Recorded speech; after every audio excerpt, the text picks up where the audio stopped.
안녕하세요. 오늘 문우순 시인의 북콘서트 진행을 맡은 김세희입니다. 안녕하세요. 저는 행복한 인생의 저자 문우순입니다.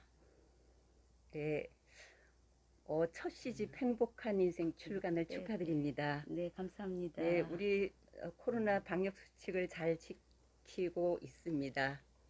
마스크는 잠시 벗고 하겠습니다. 오늘 인문TV 시인과의 만남은 조금 특이하게 진행하려고 합니다. 선생님 작품을 읽고 그것에 대해 선생님 시작 노트라 그럴까? 말씀을 듣는 방식으로 진행하려 합니다. 네, 선생님의 이 시집은 현암사에서 나온 걸로 알고 있는데요. 이 출판사와 특별한 인연이 있는 것으로 압니다. 네, 어떤 인연이 있는지 대해서 말씀 좀 해주세요. 네, 그 현암이라는 것이 우리 아버님 호예요. 그 거물현 바위암. 그래서 현암이 우리 아버님 호인데요. 우리 아버님께서 이 현암사를 1945년에 창립하셨어요. 그래가지고 지금 75년이나 된 출판사인데 2대 사장이 우리 남편이었고요. 지금 3대로 저희 딸이 그 회사를 맡아갖고 있습니다. 그런 인연으로 현암사에서 내게 됐어요. 네, 현암사와 특별한 인연이 있는 이야기를 들어봤습니다. 그럼 저 궁금한 게 있는데요. 문 시인님은 이공대학을 졸업하셨던데 어떤 계기로 시를 쓰게 되셨는지 궁금한데요. 말씀 좀 네, 해주세요.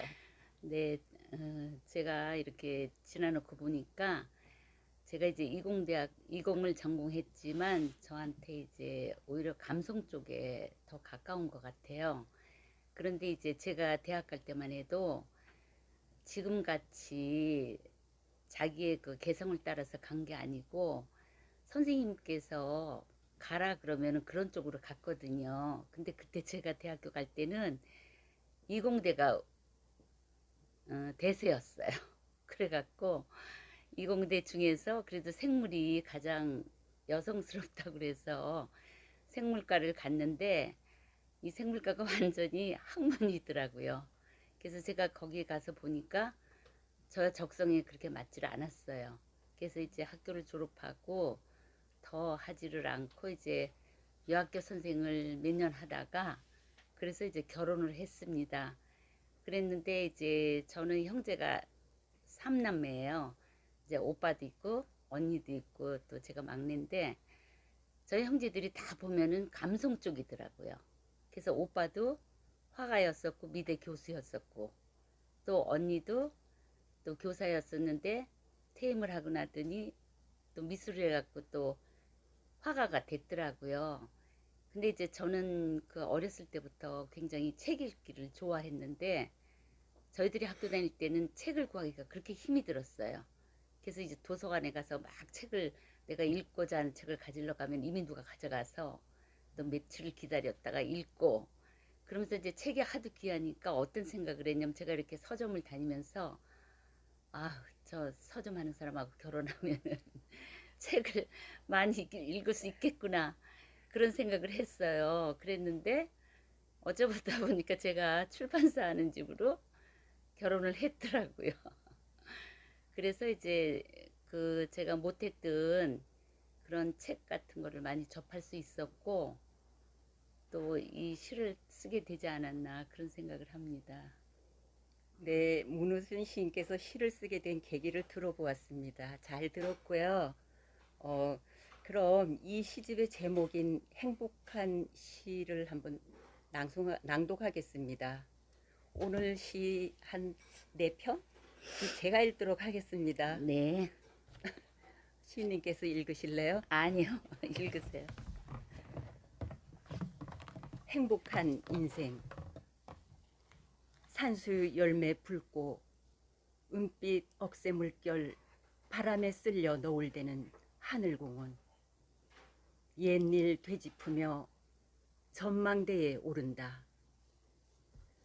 의연한 북한산 능선 선명하고 한가로이 한강줄기 따라 흐르는 대도시 한눈에 펼쳐진다.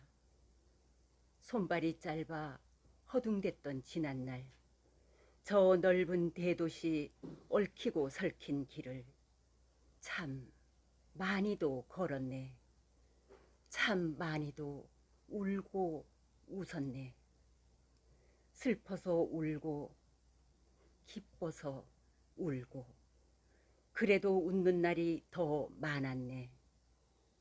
억새꽃 머리에 쓰고 서 있는 지금 가장 행복한 인생은 사랑이 있는 고생이라는 말 떠올리며 이젠 슬퍼도 울지 않기로 한다.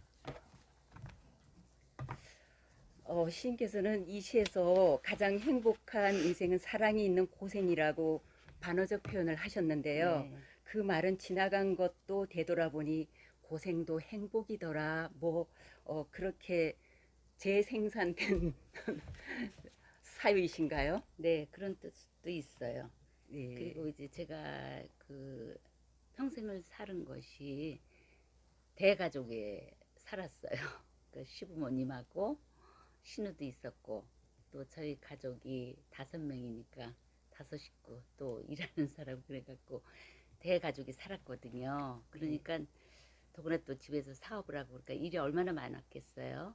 그랬는데 그런 것이 내가 정말 사랑이 없다면은 그렇게 할 수 없었을 것 같아요. 근데 제가 감사한 것은 제가 이렇게 음식하기를 좋아하고 또 사람들을 이렇게 대접하기를 좋아했기 때문에 우리 가족이 이렇게 모이면은 거의 30명쯤 되는 거예요. 6남매에 제가 이제 넷째인데 맞이에요. 아들로. 그리고 딸 이후에 3분이 계시니까 그분들이 이미 결혼을 해갖고 자녀들이 다 출가하고 그래서 송부까지 이제 이 왕할머니 왕할아버지한테 세배 드리러 오는 거예요. 그럼 음식도 많이 해야 되고 또 사람이 막 30명이나 되는 사람이 막 벅적거리겠죠. 근데 그거를 제가 하나도 싫게 생각을 안 했어요. 그게 제가 그런 게 다 사랑이 아니었나. 그리고 제가 이제 그 모 일간지에 이제 지금도 저기 연재하고 계신 100세 되는 노 철학자가 계시죠. 네. 네, 그 교수님이 이제 늘 일주일에 한 번씩 칼럼을 쓰시는데 제가 그걸 읽어보면은 거기에 이렇게 그 교수님이 쓰신데 이런 사랑이 있는 고생이 정말 행복이다. 그런 얘기가 많이 네. 나와요. 아, 예, 그래서 이제 거기서도 제가 나를 비춰보고 그렇게 생각했던 것 같아요. 고생도 그냥 흙 속에 묻힌 진주처럼 반짝거리네. 지금 여기 들어와 계신 분이 있는데요. 한보경 선생님, 박효진 선생님, 나윤호, 유한근 선생님, 김충경, 양희진 선생님, 이화연 선생님 지금 7분이 시청 중이세요. 아, 네, 그런데 뭐 감사합니다. 질문 있으신가요? 예, 질문은 아직 없나 봐요. 그럼 제가 두 번째 시를 읽을게요. 문우순의 별. 예, 문우순의 별. 시골집에 갔다. 수북이 자란 잔디 깎고 집 주위 무성한 잡초도 뽑았다. 옛것을 좋아한 남편과 잘 어울리는 한옥. 툇마루에 앉아 쳐다본 하늘. 어느새 별이 떴다. 자주 남편과 툇마루에 앉아 가장 큰 별이 내 별이라고 서로 우겼다. 같이 앉아 별을 셀 사람이 없는 지금. 그는 저 하늘에서 자기 별을 만났을까? 별의 주인이 둘이라고 말했을까? 저는 제가 이 시를 읽고 나서요 조금 막 감정이 조금 슬펐던 것 같아요. 예, 남편과 다정했던 한때를 예. 제가 슬며시 엿본 것 같기도 하고요. 예. 슬픈 속내를 들여다본 것 같기도 해요. 예. 지나간 사랑을 회상함으로 그림이 치유되었을 거라 생각해요. 저는 예, 시는 치유의 기능이 있으니까요. 예, 예, 맞죠? 예. 치유되었죠. 이 시를 씀으로 해서. 네, 이제 제가 그 시골집 우리 남편이 그 한옥을 그렇게 좋아해요. 네, 그래서 어떤 사람이 그 지금 중앙청 건물 헐을 때 거기 그 내수동에 네, 많은 한옥들이 헐렸잖아요. 예, 그거 중에 하나를 골라서 그걸 그대로 갖다가 네, 거기다가 한 20칸 되는 조그만 한옥에 그러니까 그런 한옥을 지었어요. 짓고 거기서 3년을 살다가 이제 우리 남편이 한옥을 좋아한다는 걸 알고 이렇게 사람을 통해서 이제 우리 남편한테 그 집이 소개되었어요. 그래서 이제 그걸 우리가 가서 보고 그리고 이제 그 집을 샀는데 이제 서울에 사니까 거의 일주일에 한 번씩 남편하고 같이 가서 풀도 뽑고 그리고 이제 거기서 지냈어요. 근데 이제 남편이 지금 돌아가신 지가 한 10년 됐는데 남편이 이제 안 계시니까 지금 제가 혼자 가잖아요. 예. 가서 이제 그 마당에 이제 풀 그런 걸 뽑는데 제가 그 풀 뽑는 걸 너무 좋아해요. 힘은 드는데 어디 봐.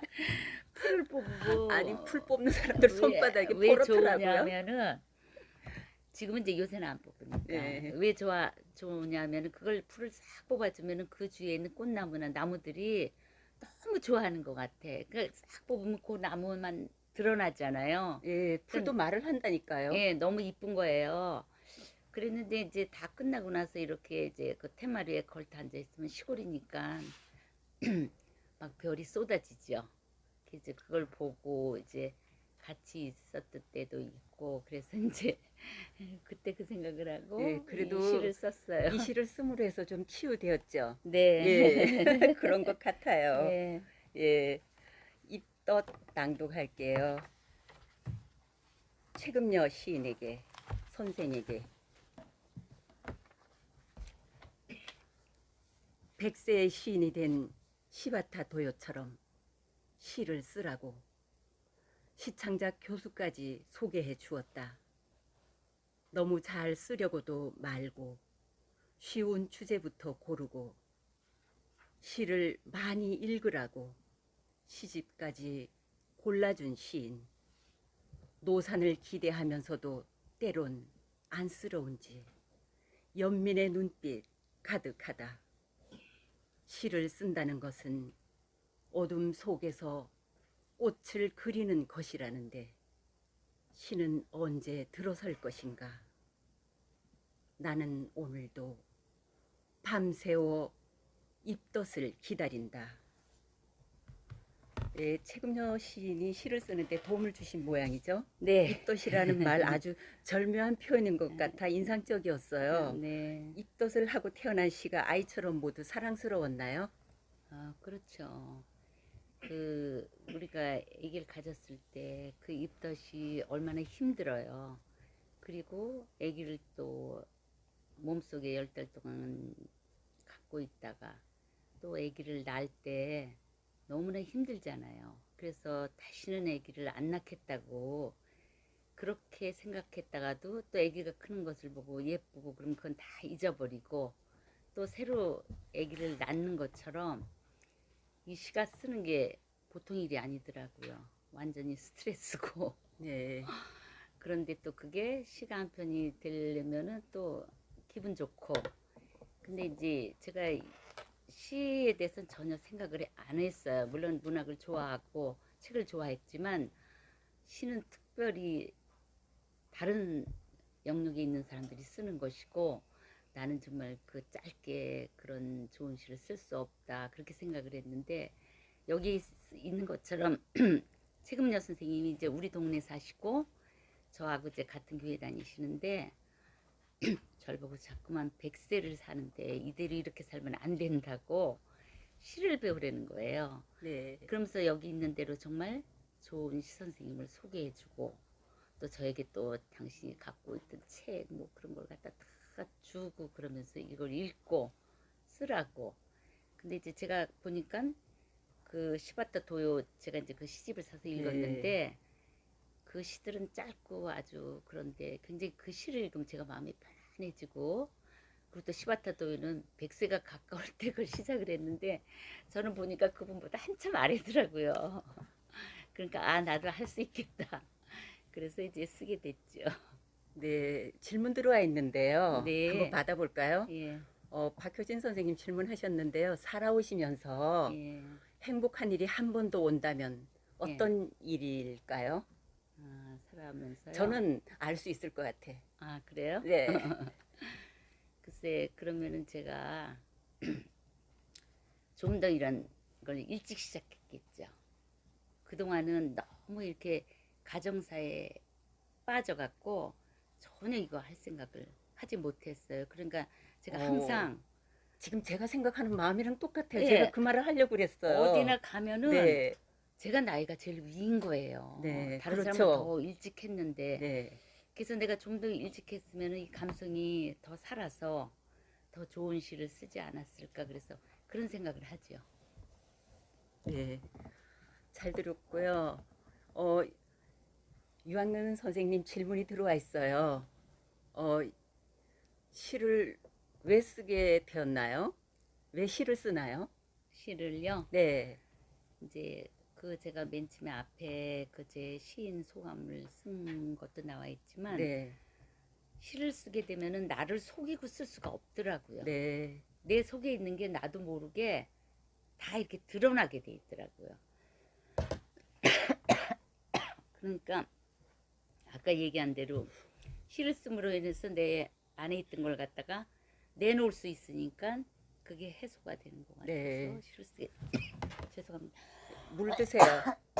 물 한 모금 드세요. 한보경 선생님 질문이 들어와 있는데요. 한번 받아볼게요. 선생님은 시를 감상하다 보면 선생님 모습을 보는 것처럼 일상이 단정하게 그려졌는데요. 군더더기를 찾을 수가 없거든요. 선생님께서는 작품을 쓰고 퇴고할 때 어떤 점을 중점적으로 살피는지요? 그러니까 제가 네, 생각해 봤어요. 제가 도대체 3년 동안 시를 배우고 어떻게 60편이나 쓰며 시집을 낼 수 있을까?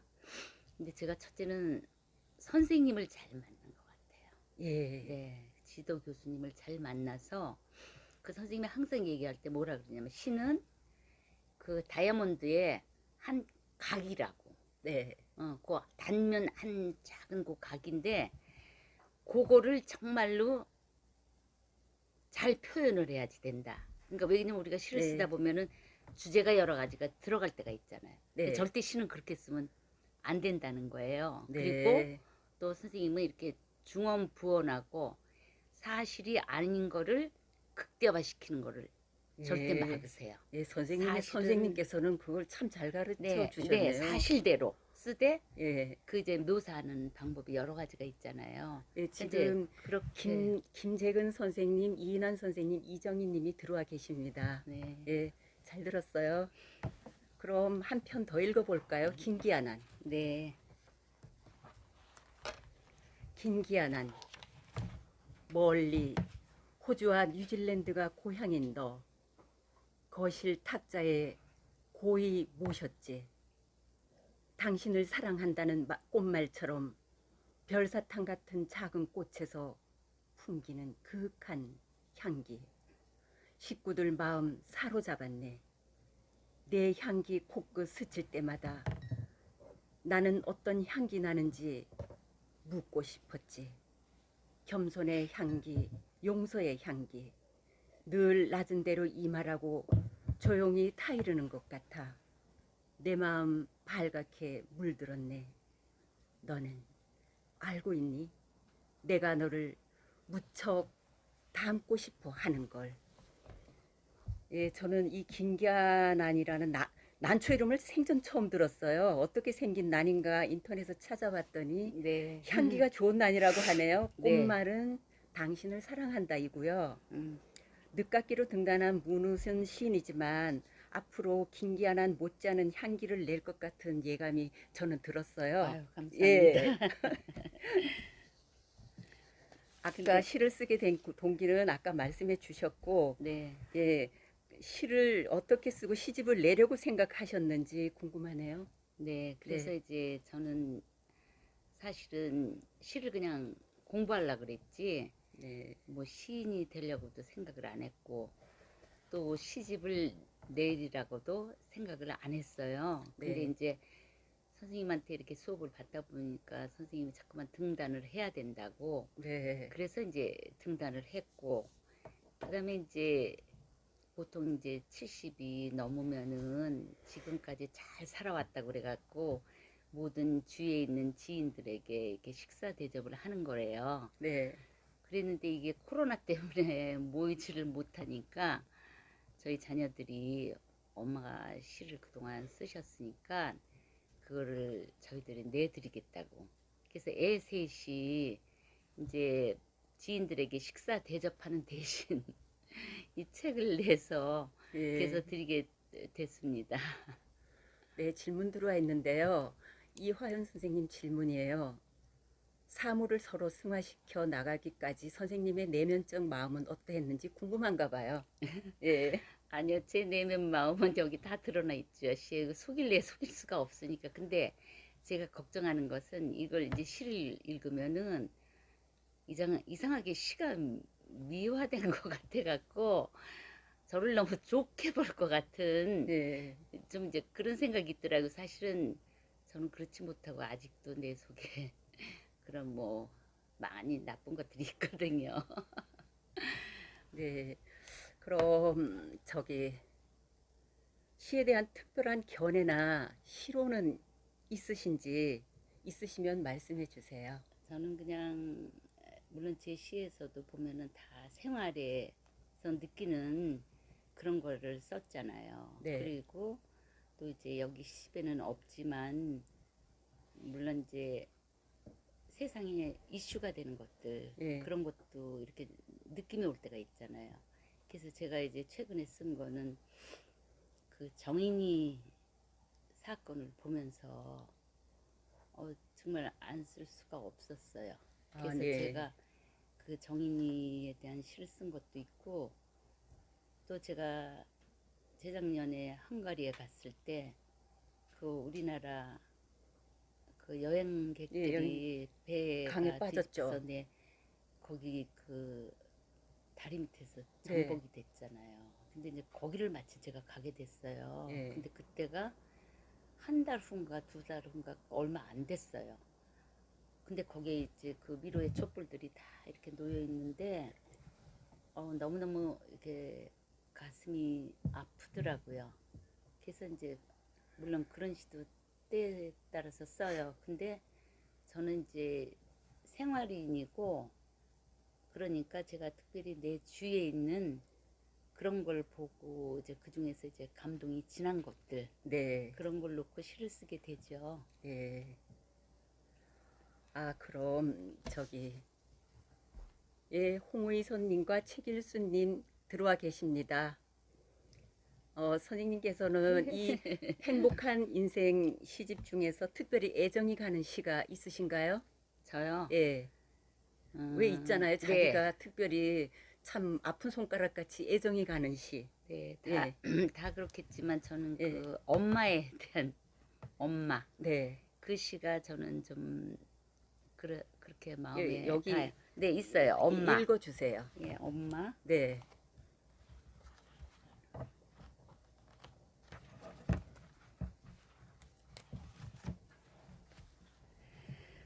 엄마. 꽃가마 타고 시집 오신 울 엄마. 꽃상녀 타고 가신 달도 5월입니다. 5월 8일이면 가슴에 달리는 이 훈장 같은 카네이션. 엄마에게 달아드리고 싶습니다. 태어나 제일 먼저 배운 말, 엄마. 부를 때마다 정겨운, 자꾸만 부르고 싶은 이름입니다. 종갓집 맏며느리로 시집간 막내딸 안쓰러워 한시도 마음 놓지 못하시던 엄마. 시집 울타리에 갇혀 미처 생각 못했는데 되돌아보니 엄마는 보이지 않습니다. 비바람에 시달린 나무 껍질같이 거칠고 푸근한 엄마 손 쓰다듬으며 고맙습니다. 사랑합니다. 한마디 못했습니다. 엄마 사진 앞에 카네이션 한 송이 놓고 돌아서는 나의 등 뒤에서 괜찮다. 미소 짓는 엄마의 환한 얼굴 떠오릅니다. 아, 이게 좀 격해지네요. 예, 저는 이 시가 예. 제 마음을 우러난 그런 것 같아서 참 이게 가슴이 아, 닿아요. 예, 그렇군요. 저기 엄마라는 말은 이 세상 사람들이 제일 아름다운 언어 1위로 엄마라는 말을 뽑았다 그러더라고요. 예, 외국 사람이나 한국 사람이나 예, mother. 예. 예, 가장 아름다운 언어라고 하더라고요. 그러니까 듣는 저도 가슴이 먹먹한데 읽는 문우선 시인께서는 더 하시겠죠. 예. 아이, 저도 먹먹했어요. 예. 이걸 읽고 울은 사람이 그렇게 많았나 예. 봐요. 지인들 중에. 네. 그럼 제 2권을 내신다면 어떤 시를 쓰시고 싶은지요? 저는 이제 이 한 권으로 모든 걸 끝내려고 그러고 이제 시 듣고만은 하려고 그랬었어요. 때로는 이게 스트레스 쌓여서 아유, 제가 그랬는데- 말릴게요. 그랬는데 이 시집을 받고 주위에서 안 쓰면 안 된다고 그러고 또 홍원서실에도 이제 이게 그 그룹이 짜여 있어서 또 제가 빠지면은 좀 곤란할 것 같고 그래서 그냥 지금도 일주일에 한 번씩 하고 있는데 저는 뭐 달리 뭐 크게 변화된 그런 시를 뭐 쓰거나 그렇지는 않을 거예요. 계속 이제 생활적인 네. 주위에서 느끼는 거 예. 그런 것을 쓸 것 같습니다. 선생님은 안 쓰시면 안 됩니다. 지금 계속 쭉 이렇게 이어서 쓰세요. 예, 감사합니다. 아니, 이렇게 별 같은 시를 쓰시는데 그만두면 예. 어떻게 해요? 예. 오늘 여기 들어와 계신 분 질문 없나요? 예, 질문 없으면 오늘 문우순 시인의 행복한 시집을 작가를 모시고 시의 낭독과 시에 얽힌 이야기를 들어봤습니다. 이 시집의 시대를 이해하는 데 조금이나마 도움이 되셨으면 좋겠습니다. 코로나19로 인해 겨울 같은 봄, 겨울 같은 여름, 겨울 같은 가을을 지나 지금 더 깊은 겨울, 언택트 시대에 와 있지만 어서 봄 같은 봄이 오기를 고대하는 건 그땐 여러분의 얼굴을 보며 즐겁게 콘택트하기를 바라기 때문입니다. 정현종의 방문객이란 시에 보면은 사람이 방문객이 한번 오는 것도 과거, 현재, 미래와 함께 오며 한 사람이 일생이 온다고 했는데 시집 한 권을 발간하는 것도 받아보는 사람은 아, 시집 또 냈구나, 별것 아니라고 생각하지만 저는 작가 일생에 사유가 담겨 있다고 생각합니다. 지금 이 말이 중요해요. 오늘 그런 의미에서 북 콘서트는 의미 있다고 생각합니다. 그럼 오늘 이만 끝마치기로 하겠습니다. 수고하셨습니다. 아, 수고 감사합니다. 많으셨어요.